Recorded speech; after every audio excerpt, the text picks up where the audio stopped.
안녕하세요. 드라마를 톡파보는 잼잼 리뷰입니다. 화정이 혜진에게 누군가에게는 말하기 쉬운 게 어떤 사람한테는 어려울 수 있다고 말하길래 두식이가 숨기고 있는 비밀이 생각보다 심각하진 않을 거라 생각했습니다. 그런데 부모님 돌아가시고 또 할아버지 돌아가시고 친형 같던 대학 선배는 그렇게 가고 형수에게는 너가 대신 죽었어야지 라는 말을 듣는다면 어떤 사람이 멀쩡하게 잘 살 수 있겠어요. 거기다가 5년이 지나 겨우 트라우마를 조금 벗어나고 혜진이와 함께 오래오래 행복해지고 싶다고 버킷리스트를 쓰고 혜진에게 긴 이야기를 하려고 했던 그날 피해자 가족을 우연히 마주치기까지 한다고요? 아니, 짠한 서사의 대명사였던 스타트업 한지평도 이 정도는 아니었다고요. 그런데 제가 너무 선입견에 갇혀 있었나 봐요. 두식이가 기계공학과를 졸업했다길래 극중에서 자꾸 언급되었던 자동차와 관련된 회사의 연구원일 거라 생각했습니다. 그런데 YK 자산운용회사의 홍대리였던 두식이. 저도 공대 나왔지만 전공과 전혀 다른 일을 하고 있는데 왜 그렇게 한정적으로 봤는지 모르겠어요. 김도아의 아버지 김기훈은 두식이가 다니던 회사의 경비원이었고 평소 친근하게 인사를 주고받던 사이였던 걸로 보입니다. 그리고 이때만 해도 김도아 아버지의 하반신은 불편해 보이지 않습니다. 홍 반장의 이름을 들은 후 두식에게 주먹을 날린 김도아의 행동을 보면 아버지의 하반신 마비가 홍 반장과 연관되어 있는 건데요. 15화 예고를 보니 두식이는 혜진이에게 김도아의 아버지를 그렇게 만든 게 자신이라고 밝혔습니다. 또한 집으로 돌아와 다시 약을 먹으며 괴로워했는데요. 할아버지 제사까지 챙겨주던 친한 대학 선배인 박정우가 죽은 후 공진에 돌아왔던 두식이. 두식의 장롱 속 양복도 정우영과 아내인 선아 누나가 사준 것이었지만 선아 누나는 남편이 사망한 뒤 장례식장에 찾아온 홍두식을 원망했죠. 너가 여기가 어디라고 오냐? 너가 감히 여길 어떻게 오냐? 미안하면 정우씨를 살려내라. 왜 아무 잘못도 없는 정우씨가 죽어야 하냐? 너가 죽었어야지. 아니 어떤 사연이길래 너가 대신 죽었어야 한다는 말까지 한 건지 선아 누나에게 미안하다고 말하던 두식이가 나중에는 미안합니다 라고 존댓말로 사과를 하는 게 참 슬프더라고요.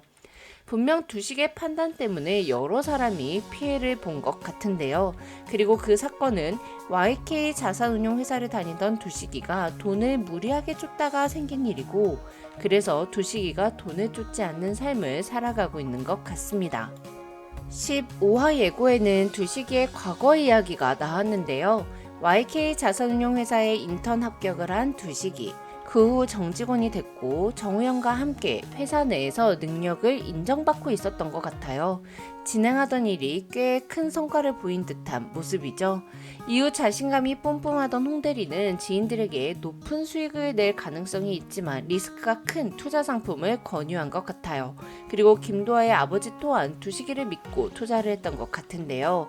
하지만 사무실에 올라온 김도아의 아버지가 걱정스러운 표정으로 홍대리를 찾는 걸 보니 손실이 컸던 것 같죠.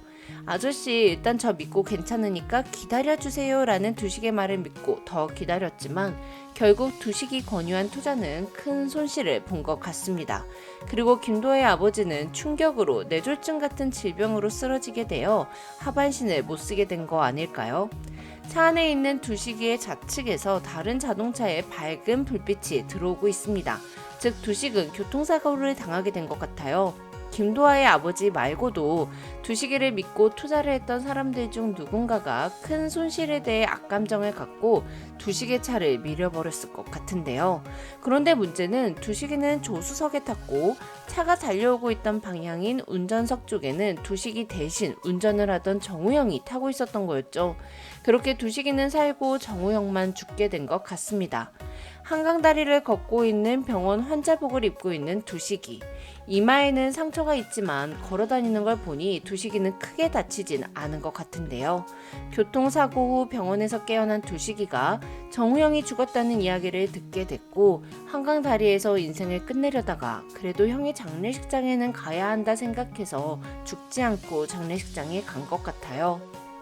그래서 선아 누나가 두식을 향해 너가 죽었어야지 라는 말을 했던 거 아닐까요? 운전석에 두식이가 탔다며 남편이 죽지 않았을 테니까요.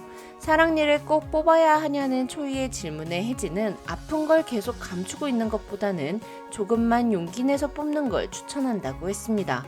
이 말은 두식이를 포함해 아픔을 숨기고 있는 모든 사람들에게 해당되는 말 같아요. 어려서부터 참는 것만 해와서 자기 속을 털어놓는 법을 모르는 두식이에게 혜진이라는 대나무 숲이 생겼으니 잘 활용했으면 좋겠는데요. 다행히도 두식에게 모진 말을 내뱉었던 선아 누나도 5년이라는 시간 동안 마음이 많이 변한 것 같습니다. 사촌 동생인 지성연의 촬영 현장인 공진에 내려온 선아 누나랑 하랑이, 낚싯대만 던지면 감성돔을 잡을 수 있다는 공진에 대해 두식이와 남편을 통해 참 많이 들었을 선아가 공진에 내려와 봤다는 것은 두식이에 대한 원망의 마음을 정리할 준비가 됐다는 것이라고 볼 수 있겠죠. 아직도 남편의 죽음이 두식의 탓이라고 생각하며 원망하고 있다면 두식의 고향인 공진은 발도 들이고 싶지 않았을 거예요. 두식은 그렇게 선아 누나와 재회하게 되고 선아 누나는 두식에게 장례식장에서 모진 말을 했던 걸 사과할 사람 같습니다. 남편의 죽음이 너무 슬퍼 이성을 잃고 했던 말이라고 하면서요. 그리고 두식이가 행복하길 원한다는 말을 해줄 것 같아요. 김도아의 아버지 또한 두식이를 믿고 투자했지만 결국 투자에 대한 책임은 자기 자신한테 있다는 걸 알고 있을 거예요. 물론 아들 입장에서는 화가 날 수 있고 두식에게 욕하고 싶겠지만 오히려 김도아의 아버지 김기훈은 홍대리에게 악감정을 갖고 있지 않을 것 같습니다. 15회 예고, 드디어 어렸을 때부터 참는 것만 해와서 속마음을 털어놓는 법을 모르는 두식이에게 대나무 숲이 되어주는 혜진이의 모습이 등장했는데요. 내 얘기 듣고 가라며 혜진을 잡는 두식, 그리고 심장에 모래주머니를 달고 사느라 정말 힘들었겠다며 두식을 눈물로 안아주는 혜진이. 그런데 혜진이 서울 갈까요? 안 갈까요? 원작인 영화 홍반장에서는 서울을 간다고 하더라고요. 15화 예고를 보면 혜진이가 하랑이와 해변에 앉아 손가락 걸고 약속을 하고 있는 것 같습니다. 저 해변은 아마도 두식이가 공진에서 가장 좋아하는 혜진과 감성 캠핑을 나눴던 장소 같은데요.